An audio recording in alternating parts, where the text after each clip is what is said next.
Hello there, my YouTube chums. Lord Fortescue here, and today you'll find me playing Frogger. Developed by Konami and published by Sega, way back in 1981. My playing of this comes about as a result of my recent time with Horace Goes skiing. Followers of my Odyssey said, "Bobbety, as you've played a game clearly inspired by Frogger, at least in part, why don't you turn to the definite article, as it were?" "The?" I said, baffled. "No, Frogger," they said, equally baffled back. So I did, and I am. This game hails from what is generally regarded as the golden age of the arcades, and that is an epithet with which I can wholeheartedly agree.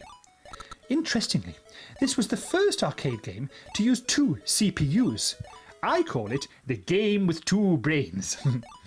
Was there ever a greater anticipation than rolling up in one's nearest seaside town with a full day looming ahead of one? Was there ever a jollier jingle than the jangle of pennies in one's pocket? Was there ever a more satisfying afternoon than one spent staring transfixed at a flickering cathode-ray tube? I really don't think there was. Oh yes, ever since I was a young lord, I harked the arcade's call. From Whitley Bay to Brighton, I must have played 'em all. The monocled Master F sure played a mean Wizzball and Frogger. That's the hip-hop version of the song. To the naked monocle, Frogger seems an easy experience, with just one single objective.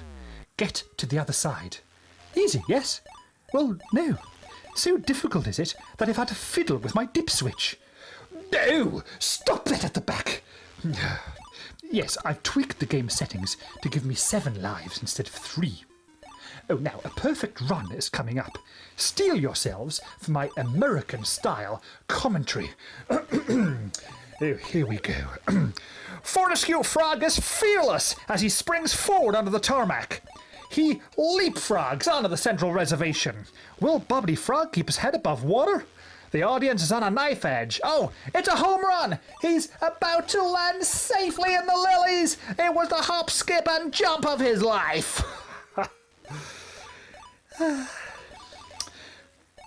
admire a road on which racing cars, lorries and bulldozers travel at the same slow speed. I'm going to suggest this as a proper real-life policy the next time I'm chatting to the Secretary of State for Transport.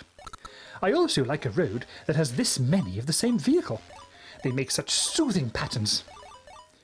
The real difficulty in this game is in curbing one's enthusiasm. For once one gets one's groove on, feels the rhythm, as it were, it's very hard to stop hopping. And stop hopping one must, if one doesn't want to end up glugging the river grog of death, or decorating a fender. And these controls, certainly when played on main, are very twitchy indeed. But maybe they accurately reflect how it feels to flip about as a frog. Forget virtual reality, here's ribbit reality. Or, as this is a Sega game, how about Virtua Amphibia? I've often wondered what's at either end of these screens. Are there rapids at east and west of the river? And wherever do the roads go that lead to such a sudden squashing? Maybe to an alternative frog-phobic dimension. At first glance, it seems that nothing much has changed since the very first screen, but nothing can be further from the truth. So look again, my YouTube chums. Do you see that toothy log? That's no log, that's a crock. Stop building your part, you performing log! Now, turn your attention back to the road. All as before, yes? No, now we have more tailgating cars. Oh, I wish 1 or 2 of them could be towed away. Get it? This is going to take all of my frog-centration. Oh, I know that pun doesn't quite work. Just keep out of it, Bunty. Oh, goodness me. Hurtling turtles, slithering snakes, and a lot of otters. I don't think I'm going to last much longer here. Oh, I've croaked it. Sorry, got a frog in my throat. If you've enjoyed this video, please subscribe, tell your friends, like me, write a comment below. Until next time, this is Lord Fortescue saying, "Toodle Pipsy, my amphibian-loving friends!"